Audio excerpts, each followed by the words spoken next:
राम राम किसान भाइयों, आपका हार्दिक स्वागत है। अभिनंदन किसान पाठशाला चूरू। किसान भाई, आज हम एक महत्वपूर्ण कृषि के बिंदु पर चर्चा करेंगे। जो आज का हमारा विषय है वह है वाइट ग्रब, गोजालट। उस पर चर्चा करेंगे कि उसकी रोकथाम के लिए किसान भाई क्या उपाय कर सकते हैं। तो अभी ये खरीफ का सीजन आने वाला है, उससे पूर्व हमें क्या क्या हमें खेत में सावधानियां रखनी है, बचाव के क्या क्या उपाय अपनाने हैं, उस पर हम चर्चा कर रहे हैं। सर्वप्रथम हमें, यदि गोजालट, सफ़ेद लट बोलते हैं, उसका यदि हमें समय पर नियंत्रण कंट्रोल करना है तो किसान भाइयों उसके लिए इंटीग्रेटेड पेस्ट मैनेजमेंट का सिस्टम हमें अपनाना होगा। इंटीग्रेटेड पेस्ट मैनेजमेंट, तो सबसे पहले हमें गर्मियों में गहरी जुताई करनी है। अप्रैल मई माह में हमें तपती धूप में मिट्टी पलटने वाले हल से गहरी जुताई करनी है।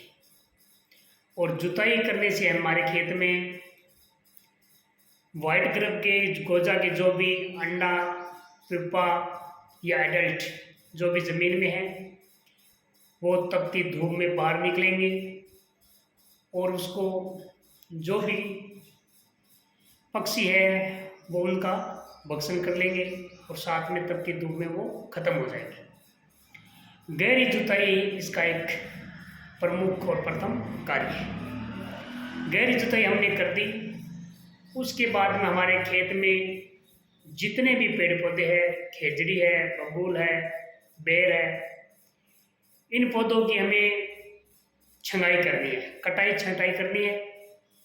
और प्रति हेक्टेयर के हिसाब से हमें एक पौधा हमें खेजड़ी का खेत में छोड़ना है और सभी पौधों की हमें कटाई छटाई करनी है।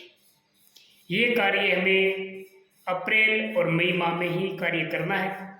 ये कार्य करने के बाद में हमें जो भी गोजालट की एडल्ट है उसको किसान भाई बेबल बोलते हैं। बेबल प्री मानसून की बारिश में जमीन से निकलने के बाद में वो पेड़ पौधों के ऊपर बैठते हैं और उसका बैठने का जो समय है वो 7 और शाम को 9 बजे के बीच का होता है।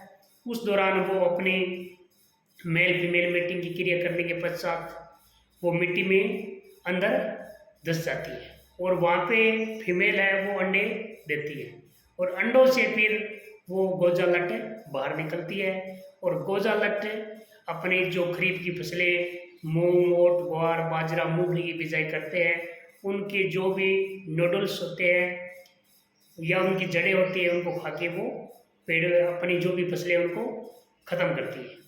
तो एक तो हमें अपने खेतों में प्रति हेक्टेयर के हिसाब से एक एक पौधे छोड़ने हैं और जो भी 7 और 9 बजे के बीच रात के समय यदि बेबल अपने पेड़ों के ऊपर बैठे तो प्रति हेक्टेयर जिस प्रकार हमने एक पौधा छोड़ा है उन पौधों के पास में हमें लाइट करनी है। रात को लाइट, प्रकाश पास, लाइट ट्रैप या हमें लाइटेन या आजकल LED बल्ब आ रहे हैं उनको चलाना है।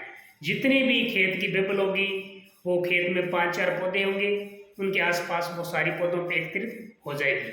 उस दौरान हमें उन 4-5 पौधों पे हमें कीटनाशक दवाई का छिड़काव करना है। इमिडाक्लोप्राइड, मोनोक्रोटोफॉस, लेमडा, जो भी हमारे पास क्लोरपाइरीफॉस कीटनाशक दवा है उसको एक ड्रम में मिला के और हल्का छिड़काव करना है पेड़ पौधों के ऊपर।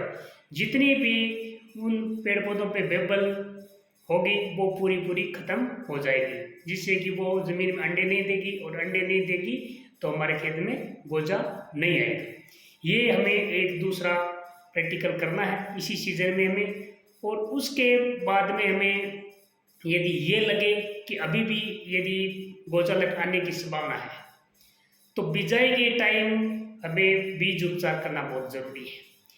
इंटीग्रेटेड पेस्ट मैनेजमेंट में सभी तकनीकी क्रिया की जाती है। उसमें कल्चरल होती है, सस्य क्रिया भी होती है, रासायनिक होती है, भौतिक होती है, जैविक होती है, सभी क्रिया हमें करनी है। तो अब हमें इसमें कीटनाशक दवाओं का से हमें सीड ट्रीटमेंट करना है।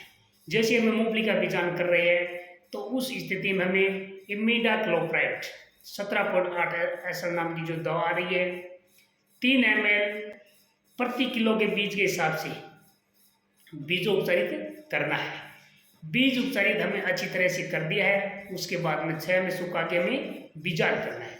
मोटा मोटी हम ये 3 तकनीकी विधियों से हम गोजालट को खत्म कर देंगे। यदि उसके बाद ही हमें ये लगे कि गोजालट आने की संभावना है, यदि हम बार बार खेत में बेबल आना देख रहे हैं तो उस स्थिति में हमें 45 दिन की हमारी जो फसल हो जाती है, 45 दिन की फसल पे हमें रासायनिक दवा है वो सिंचाई जल के साथ में देनी है।